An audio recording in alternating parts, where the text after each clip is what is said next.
Hello नमस्कार साथियों, स्वागत है आप सभी का सीखने की इस श्रृंखला में। तो आपको बता दें कि हम लोग गणित विषय सीख रहे हैं जो क्लास 11th के है अर्थात वर्ग 11वां है। उसका अध्याय संख्या 11। चैप्टर का जो नाम है वो है शंकु परिच्छेद कोनिक सेक्शंस। ठीक है, यहाँ तक सबको क्लियर हो गया। आज जो हम लोग सीखने वाले हैं इसका भाग संख्या 5 सीखने वाले हैं। इससे पहले हम लोग भाग संख्या 1 से लेकर 4 तक सीख गए हैं, जिसमें हम लोग पिछले भाग में जो हम लोग सीख रहे थे वृत्त से संबंधित प्रश्न कर रहे थे। जैसा कि पिछले भाग में हम सब ने सीखा था, जो प्रश्नावली 11.1 थे उसके प्रश्न संख्या 1 से लेकर 8 तक नहीं, 8 नंबर सवाल नहीं हो पाया था, 1 से लेकर 7 तक हमने किया था। तो आज के इस भाग में जो प्रश्न बच गए थे अर्थात प्रश्न संख्या 8 से लेकर 12 तक उसको हम लोग करने वाले हैं। ठीक है, जो प्रश्नावली 11.1 के हैं तो आप अपने सामने एनसीईआरटी का बुक निकाल लीजिए और उसका प्रत्येक क्वेश्चंस देखिए और समझने का प्रयास कीजिए, बनाने का प्रयास कीजिए। तो चलिए बिना किसी देरी किए हुए हम इस वीडियो को आगे लेकर चलते हैं और प्रत्येक क्वेश्चंस को लाइन बाय लाइन करके सॉल्व करते हैं। क्वेश्चंस काफ़ी आसान हैं और ये जो क्वेश्चंस हैं इस पर ऑलरेडी आप एग्जाम्पल भी किए हैं, आप अपने से भी बना सकते हैं, इतना भी कठिन नहीं है। तो प्रश्न संख्या 8 है, वो बोल रहा है कि X square plus Y square minus 8x plus 10y minus 12 बराबर 0। ये प्रश्न दे दिया है। इसमें क्या निकालना है? त्रिज्या निकालना है और सेंटर निकालना है अर्थात केंद्र निकालना है। एक वृत्त का ही क्या दिया हुआ है? समीकरण दिया हुआ है और इस समीकरण के मदद से हमें क्या निकालना है? रेडियस और सेंटर। तो इसको निकालने की क्या विधि है? सबसे पहले हम ये जो आपको समीकरण दिख रहा है इसको, जो हमने एक वृत्त का स्टैंडर्ड समीकरण पढ़ा था, उसमें हम क्या करेंगे? कन्वर्ट करेंगे। ठीक है, अर्थात इसको हम पहले पूर्ण वर्ग बनाएंगे, उसके बाद ये कन्वर्ट हो जाएगा और उसके बाद हम देखकर बता देंगे। जैसे में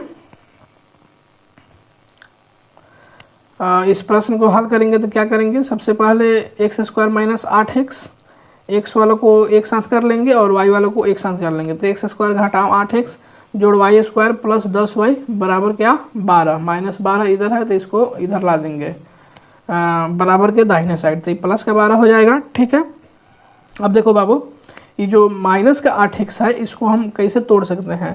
तो हमको सिंपल ए फार्मूला में कन्वर्ट करना है इसको, ए प्लस बी के होल स्क्वायर में या ए माइनस बी के होल स्क्वायर में। तो कैसे करेंगे? तो ए माइनस बी का होल स्क्वायर क्या होता है? A square minus 2ab plus B square. अर्थात देखो ये पहला वाला ए है और ये जो है बीच वाला ये 2ab है, अर्थात 2ab मतलब माइनस 8x को हमको कैसे तोड़ना है? 2ab के टर्म में। ठीक है, अब देखो x तो हमको a पता है तो a कितना हो जाएगा? -4। ठीक है, कितना हो जाएगा? -4। तो a तो x है तो b कितना हो जाएगा? -4, तब ना होगा 2 इंटू -4 इंटू x, तो ये -4 हो गया। और फिर -4 यहाँ कर दिए तो अब -4 के स्क्वायर हमें जोड़ना ही पड़ेगा तब ना b स्क्वायर होगा। ठीक है, तो 4 का स्क्वायर कितना होता है? 16। तो 16 हमने क्या कर दिया? इसमें ऐड कर दिया। अब देखो 16 अपने मन से ऐड किए हैं एक्स्ट्रा, ऊपर वाले लाइन में इधर 16 नहीं था तो हमें दोनों तरफ ऐड करना होगा, अर्थात 12 के बाद 16 भी ऐड किया गया है दाहिने साइड में। उसी तरह सेम पैटर्न है, y प्लस 10y, इसको पूर्ण वर्ग बनाना है तो y स्क्वायर और 10y को सेम वैसे ही तोड़ देंगे। 2ab का मतलब है 10y, a का मतलब है कि a का मतलब जो है y है। ठीक है, तो जो यहाँ से b का मतलब निकलेगा अर्थात b का जो वैल्यू निकलेगा वो कितना निकलेगा? 5 निकलेगा। आया बात समझ में? क्योंकि a का वैल्यू y है तो y से y कैंसिल, 2 5 10, अर्थात b का जो वैल्यू है कितना आ गया? 5 आ गया। तो हम 5 के स्क्वायर इसमें क्या कर देंगे? जोड़ देंगे, तो ये हमारा पूर्ण वर्ग बन जाएगा, अर्थात स्क्वायर के फॉर्मेट में हम लिख सकते हैं। तो अब जरा ध्यान दीजिए, ये हो गया x square minus 8x plus 16, यह कितना का होल स्क्वायर होता है? तो x माइनस 4 का होल स्क्वायर होता है और ये कितना का होता है होल स्क्वायर? y प्लस 5 का होल स्क्वायर बराबर, इधर 25 जोड़े थे तो इधर भी 25 जोड़ना पड़ेगा, तब तो समीकरण बैलेंस रहेगा, संतुलन रहेगा समीकरण में, अन्यथा इधर 25 ज़्यादा हो जाएगा अगर इधर 25 नहीं जोड़ेंगे तो 12, 16 और 25 सबको जोड़ेंगे तो कितना आ जाएगा? 53। तो यहाँ से जो केंद्र होगा वो कितना हो जाएगा, यहाँ अगर आप ध्यान दो तो इस यहाँ x माइनस h होता था इसका स्क्वायर प्लस y माइनस के का स्क्वायर बराबर क्या होता था आर स्क्वायर। यहाँ से जो ये जो हम लोग पहले पढ़े थे पहले के लेक्चर में, इस समीकरण वृत्त का समीकरण था, इसमें क्या होता था h कोमा के केंद्र होता था और जो r होता था वो रेडियस होता था। तो यहाँ पे h की जगह क्या है 4 है और k की जगह क्या है -5 है, क्योंकि +5 है, फार्मूला है माइनस होता है तो माइनस माइनस तब ना होगा प्लस, तो ये माइनस हो जाएगा 5। और देखो 53 है तो हम इसको आर स्क्वायर के टर्म में लिखें तो √53 का स्क्वायर लिख सकते हैं, ठीक है, √53 का स्क्वायर लिख सकते हैं। तो जो केंद्र मिलेगा वो कितना हो गया 4 -5 और जो त्रिज्या है वो कितना हो गया √53। यहाँ तक समझ में आया? तो यहाँ तक समझ में आया तो प्रश्न संख्या 9 आप अपने से हल कीजिए, सेम टाइप है, इसमें करना कुछ भी नहीं है। प्रश्न दिया हुआ है कि 2x² + 2y² - x बराबर क्या है 0। तो इसको क्या करना है, इस समीकरण के हेल्प से मदद से हमें केंद्र और त्रिज्या ज्ञात करनी है। तो देखिए सबसे पहले फिर वही मेथड हम करेंगे, x² वाले को एक साथ और y² वाले को एक साथ, और फिर क्या करेंगे कि हम उसका पूर्ण वर्ग बनाने का प्रयास करेंगे। तो हम यहाँ पे देख रहे हैं कि 2 इसमें भी है, 2 इसमें भी है और 2 इसमें से लिया जा सकता है x में से भी, तो ये समीकरण और आसान हो जाएगा। तो 2 हमने क्या कर लिया कॉमन कर लिया और दाहिने साइड भेज दिया, तो 2 कॉमन करेंगे तो ये कितना हो जाएगा 2 × x² जोड़ y² घटाओ x/2 अब बराबर 0। अब देखो x में से 2 कॉमन करेंगे तो x/2 हो जाएगा, तब ना 2 में फिर x/2 से गुना किया जाएगा तो x आएगा, ठीक है। अब देखिए अब क्या करेंगे, ये जो 2 है ये अब तो गुना में आ गया, ये तो 2 को अब इधर भेज सकते हैं, तो ये इधर इस साइड कितना हो जाएगा 0/2, अब बाकी सब इतना ही रहेगा, तो ये 0/2 मतलब 0 ही होगा ये वाला पार्ट, तो यही किया गया है यहाँ पर। तो अब देखो अब x वाले को एक साथ पकड़ लेंगे तो ये x² है, ये -x/2 है, तो इसको एक साथ हमने पकड़ लिया, और y² तो ऑलरेडी स्क्वायर के टर्म में है, कुछ जोड़ घटाव नहीं है, तो इसको छेड़छाड़ करने की ज़रूरत नहीं है, ये ठीक है, ये डायरेक्ट हो जाएगा y - 0 का होल स्क्वायर, ठीक है। y² को हम ऐसे भी लिख सकते हैं y - 0 का होल स्क्वायर। अब देखिए ये है x² - x/2, इसको हमको पूर्ण वर्ग बनाना है, तो ये जो x/2 है ये 2x के 2ab के फॉर्मेट वाला है x/2। अब देखो यहाँ से जो a है वो क्या है x है, तो ये कितना हो जाएगा 2x × b बराबर x/2। अब देखिए बाबू x कट गया और ये जो b हो जाएगा ये कितना हो जाएगा, इधर 2 गुना में है इधर भागा में हो जाएगा, अर्थात 1/2 से गुना होगा तो कितना हो जाएगा 1/4, अर्थात जो b का वैल्यू मिला वो कितना मिल गया 1/4। तो यहाँ पे 1/4 के स्क्वायर करके जोड़ देंगे, तो 1/4 के स्क्वायर करेंगे तो कितना होगा 1/16, और जब इसको जोड़ेंगे तो ये बन जाएगा x - 1/4 का होल स्क्वायर, ठीक है। ये पूरा टर्म इतना लिखा जा सकता है, प्लस y² बराबर, और जो 1/16 इधर है जोड़े थे तो हमें दाहिने साइड भी इतना जोड़ना पड़ेगा, तो 1/16 इधर भी हो जाएगा, 1/16 को हम 1/4 का होल स्क्वायर लिख सकते हैं, और फिर उसी पहले वाला जो फार्मूला था उस पर हम तुलना कर लेंगे, तो इसमें से x से कितना घट रहा है तो 1/4, तो 1/4 ले लेंगे, y से कितना घट रहा है 0, तो 1/4, 0 इसका केंद्र हो जाएगा, और त्रिज्या कितना हो जाएगा 1/4 का होल स्क्वायर है, अर्थात त्रिज्या जो होगा 1/4 हो जाएगा, ठीक है। अब देखिए प्रश्न संख्या 10 है। प्रश्न संख्या 10 काफ़ी शानदार सवाल है, बोल रहा है 4,1 बिंदुओं 4,1 और 6,5 से जाने वाले वृत्त का समीकरण ज्ञात कीजिए जिसका केंद्र रेखा 4x + y बराबर 16 पर स्थित है। अब देखिए अगर किसी रेखा पर कोई पॉइंट अगर स्थित है, ठीक है, तो वह जो पॉइंट है इस समीकरण को क्या करेगा संतुष्ट करेगा। इतना आपको बात पता होना चाहिए कि अगर किसी भी कर्व का इक्वेशन दिया है और कोई पॉइंट दिया है जैसे 4, 1, 6, 5 है, तो इसमें अगर इसके इक्वेशन में अगर इस पॉइंट को रखेंगे तो संतुष्ट करेगा, क्योंकि वो उसी के बिंदु है, वो बोल रहा है उसी पर ही बिंदु स्थित है, तो संतुष्ट करेगा ही करेगा। तो सेम यही लॉजिक लगाना है यहाँ पर भी, ठीक है। तो देखिए हम क्या करते हैं, वृत्त का व्यापक समीकरण मान लेते हैं। तो हम वृत्त का व्यापक समीकरण क्या मान लेते हैं, x² जोड़ y² जोड़ 2gx + 2fy + c बराबर 0। ये क्या होता है, वृत्त का व्यापक समीकरण होता है। अगर हम ए मानकर चले x माइनस माइनस जी का whole square plus y minus minus F का होल स्क्वायर बराबर हम क्या मान लें, आर स्क्वायर होता है ना, तो आर स्क्वायर कोई ना कोई एक वैल्यू ही आएगा, अर्थात कोई ना कोई एक संख्या आएगा, तो उसको हम क्या मान लेते हैं, सी मान लेते हैं, ठीक है। और सी को हम प्लस सी बराबर 0 करके इसे लिख दे रहे हैं, ठीक है। अब देखिए इसको जब हम करेंगे तो ये हो जाएगा x प्लस जी का होल स्क्वायर, ठीक है, जोड़ y प्लस एफ का होल स्क्वायर जोड़ c बराबर 0। आर स्क्वायर कोई एक संख्या है तो हम उसको c मान सकते हैं, एज संख्या को हम c तो मान ही सकते हैं। अब देखो यहाँ पे इस जो हम व्यापक समीकरण माने हैं इसका केंद्र क्या है, तो माइनस जी यहाँ, क्योंकि x में से माइनस जी घट रहा है और y में से माइनस एफ घट रहा है, तो इसका जो केंद्र होगा वो कितना होगा, माइनस जी कोमा माइनस एफ होगा। आई बात समझ में, माइनस जी कोमा माइनस एफ इसका जो होगा सेंटर होगा। तो इस बात को आप ध्यान रखिएगा, क्योंकि सेंटर का भी सेंटर जो है एक लाइन पर स्थित है, तो इसको तुलना करना पड़ेगा वैल्यू रखकर, ठीक है। तो हमने वृत्त का व्यापक समीकरण मान लिया इसको। अब देखो बिंदु 4 एक इसी पर स्थित है, अर्थात x के वैल्यू हम क्या करें 4 रखें और y का वैल्यू 1 रखें, तो ये कंडीशन को क्या करेगा, सेटिस्फाई करेगा। तो x का वैल्यू 4 रखकर स्क्वायर कर दिए 16, y का वैल्यू 1 रखकर स्क्वायर कर दिए तो 1 का स्क्वायर 1, 2gx x का वैल्यू कितना रख दिए 4, तो ये कितना हो जाएगा 2 चौका 8g प्लस 2fy, अर्थात 2f y का वैल्यू 1, तो 2f जोड़ c बराबर 0।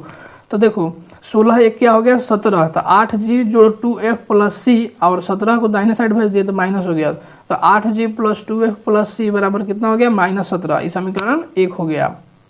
अब देखो बिंदु 6-5 है, एक किस पर स्थित है, बिंदु 6-5 जो है ये भी वृत्त पर ही स्थित है, तो ये भी सेटिस्फाई करेगा। तो 36 6 के स्क्वायर कर देंगे 36, फिर 5 के y के वैल्यू 5 पुट करेंगे, और इस इक्वेशन में x और y का वैल्यू 6,5 पुट करेंगे तो हमको ई वाला इक्वेशन मिल जाएगा, और 12g plus 10f plus c बराबर -61। अब देखो ये दो हमें समीकरण ज्ञात हो गया। अब तीसरा समीकरण कैसे ज्ञात होगा, ये जो हमने व्यापक समीकरण लिखा है उसमें हमने जो केंद्र है -g माइनस एफ को मानकर चला है, ठीक है। और जो रेखा है 4x प्लस वाई, जो ये रेखा है इसी पर स्थित है एक केंद्र। जैसे मान लो कुछ ऐसे होगा, ये वृत्त है, तो इस वृत्त पर ये 2 पॉइंट थे जो हमने पहले लिखा, और जो ये रेखा है ऐसे, ठीक है। तो ये जो रेखा का इक्वेशन है कितना है 4x जोड़ y बराबर 16, और इसी पर एक केंद्र है, इसी रेखा के ऊपर क्या है केंद्र है, ये समझ में आया। तो देखो अगर इसी रेखा पर के ऊपर केंद्र है तो इस -g और -f इसको हम x y की तरह ट्रीट कर सकते हैं, क्योंकि यह रेखा पर केंद्र है, तो जो केंद्र का निर्देशांक है उस रेखा को समीकरण को संतुष्ट करेगा। तो हमने क्या किया, x के जगह पर -g रख दिया और y के जगह पर -f रख दिया, तो ये हमारा एक और इक्वेशन बन गया -4g -f बराबर क्या हो गया 0। तो अब देखिए हम माइनस कॉमन कर इधर भी भेज सकते हैं, तो 4g प्लस f बराबर क्या हो गया -16। इसको हमने मान लिया समीकरण संख्या 3। अब क्या करते हैं, समीकरण 1 में से समीकरण 2 को घटा लेते हैं, तो जब घटाएंगे तो क्या प्राप्त होगा 4g प्लस 8f बराबर -44। और फिर हम क्या करते हैं, ये जो समीकरण 3 है, और समीकरण 3 को 4 में से क्या करते हैं घटा देते हैं, तो इसको जब घटाएंगे तो ये हमें मिलेगा 7f बराबर -44 जोड़ 16 सॉरी। तो जब हम इसको हल करेंगे तो ये हो जाएगा -28, अर्थात जो f का वैल्यू आएगा वह कितना हो जाएगा -4। अब आगे हम f का वैल्यू समीकरण 3 में रख देंगे तो हमें किसका वैल्यू निकल जाएगा बाबू, g का वैल्यू, और f और g का वैल्यू समीकरण 1 में रख देंगे तो किसका वैल्यू निकल जाएगा, c का वैल्यू। तो यहाँ से जो हम वृत्त का समीकरण माने थे उसमें सब वैल्यू पुट कर देंगे, तो x square plus Y square -6x -8y plus 15 यही क्या हो जाएगा, वृत्त का समीकरण हो जाएगा। तो उम्मीद करते हैं यहाँ तक समझ में आया होगा। सेम वैसा ही है प्रश्न संख्या 11 भी, इसमें भी 2 बिंदु दिए हुए हैं जो वृत्त पर है। कह रहा है बिंदु 2,3 और -1,1 से जाने वाले वृत्त का समीकरण ज्ञात कीजिए जिसका केंद्र रेखा x -3y -11 पर बराबर 0 पर स्थित है, अर्थात एक सर्कल है, इसी पर 2 पॉइंट है, एक है 2,3 और एक है कितना -1,1, ठीक है। और इसको जो केंद्र है कमना रेखा पर है, ये है x -3y -11 बराबर 0 पर ही स्थित है इसका केंद्र। तो सबसे पहले ये जो 2 पॉइंट हैं जो हम स्टैंडर्ड इक्वेशन मानकर चलेंगे व्यापक समीकरण, तो उसको ही सेटिस्फाई करेगा। तो x की जगह और 2 और y की जगह 3 रख देंगे, फिर तो इससे समीकरण 1 मिलेगा। फिर हम क्या करेंगे, उसी समीकरण में x की जगह -1 और y की जगह 1 रख देंगे, तो इससे दूसरा समीकरण मिलेगा। अब देखो x - 3y -11 बराबर 0 है। तो एक उसी पर क्या है, हमारा सेंटर है, और सेंटर हम कितना मानकर चले थे, -g और -f। तो -g और -f, तो x की जगह हम -g और y की जगह -f रख सकते हैं। तो यहाँ से हमको क्या मिलेगा, समीकरण संख्या 3, और तीनों को मिलाकर हल कर लेंगे तो हमें क्या पता चल जाएगा, g, f और c का वैल्यू पता चल जाएगा। और क्या हो जाएगा, इस प्रकार ये हल हो जाएगा। सेम वैसे ही किया गया, जैसे प्रश्न संख्या 10 बना है वैसे ही प्रश्न संख्या 11 भी है। तो यहाँ पे हमने वृत्त का समीकरण मान लिया, x² + y² + 2gx + 2fy + c बराबर 0। फिर इस पर बिंदु 2,3 स्थित है, तो इसका हमने वैल्यू पुट किया तो हमें ए इक्वेशन मिला। उसी प्रकार -1,1 स्थित है तो उसका ही वैल्यू पुट किया तो हमें ए वाला समीकरण मिल गया। अब देखो केंद्र जो है -g, -f और रेखा x - 3y -11 बराबर 0 पर स्थित है। इसका मतलब ये हुआ कि x की जगह -g और y की जगह -f पुट कर देंगे तो तभी सेटिस्फाई करेगा। जब पुट करेंगे तो ये समीकरण क्या मिल गया, ये समीकरण संख्या 3 हो गया। ठीक है, तो आप देखो समीकरण 2 में से 3 को घटाएंगे तो एक इक्वेशन ही हमारा बन गया, इसको हम समीकरण 4 मान सकते हैं।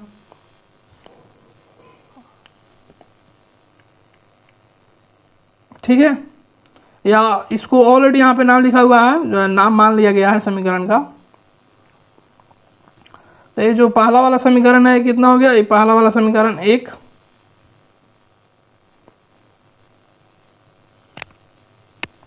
और ये दूसरा वाला समीकरण ए हो गया। और इसी को जब वैल्यू पुट करेंगे तो ये हमारा क्या बन गया, ये तीसरा समीकरण।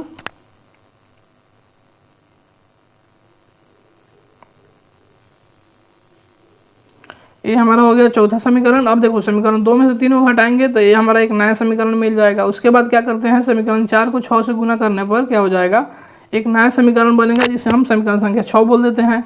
उसके बाद समीकरण 5 और समीकरण 6 को जोड़ देंगे तो ये केवल f का टर्म बचेगा, तो अर्थात f का टर्म बचेगा 55/22, 11 से काटेंगे तो 5/2 हो जाएगा। तो f का वैल्यू कितना आ गया, 5/2। अब f का जो वैल्यू है समीकरण 5 में रख देंगे तो g का वैल्यू निकल जाएगा। तो g का वैल्यू कितना आ जाएगा, -7/2। तो g का और f का वैल्यू अब समीकरण 3 में रख देंगे तो c का वैल्यू आ जाएगा -14। अब तीनों जो वैल्यू है उसको समीकरण 1 में रख देंगे तो ये जो समीकरण है वृत्त का वो आ जाएगा पूरा सही। तो यहाँ तक समझ गए। अब प्रश्न संख्या 12 है, सेम वैसा ही है। कह रहा है त्रिज्या 5 के उस वृत्त का समीकरण ज्ञात कीजिए जिसका केंद्र x अक्ष पर हो और जो बिंदु 2,3 से जाता हो। अब देखो बाबू, अगर केंद्र x अक्ष पर है, x अक्ष ही होता है, y अक्ष ही होता है, तो अगर केंद्र अगर कहीं यहाँ होगा इसी अक्ष पर है तो यहाँ पर केवल x का निर्देशांक होगा, अर्थात y का निर्देशांक क्या होगा, 0 होगा। ठीक है, तो x का निर्देशांक को हम p मान लेते हैं, y वाला तो पता चल गया 0 होगा क्योंकि x अक्ष पर है, और त्रिज्या 5 वाले वृत्त का समीकरण ज्ञात करना है। तो हमें अब एक पॉइंट मिल गया केंद्र का निर्देशांक ज्ञात हो गया हमें। तो देखिए, तो x - p का होल स्क्वायर प्लस y - 0 का होल स्क्वायर बराबर 5 का स्क्वायर, यही ना होता है जब त्रिज्या पता रहे तो। अब देखो बिंदु 2,3 इस वृत्त से होकर जा रहा है, अर्थात इसको ही सेटिस्फाई करेगा ऊपर वाले कंडीशन को।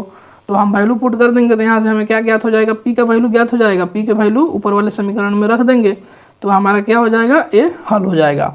इसमें 2 केस बनेगा, एक p का वैल्यू +2 लेने पर और एक p का वैल्यू -2 लेने पर। ठीक है,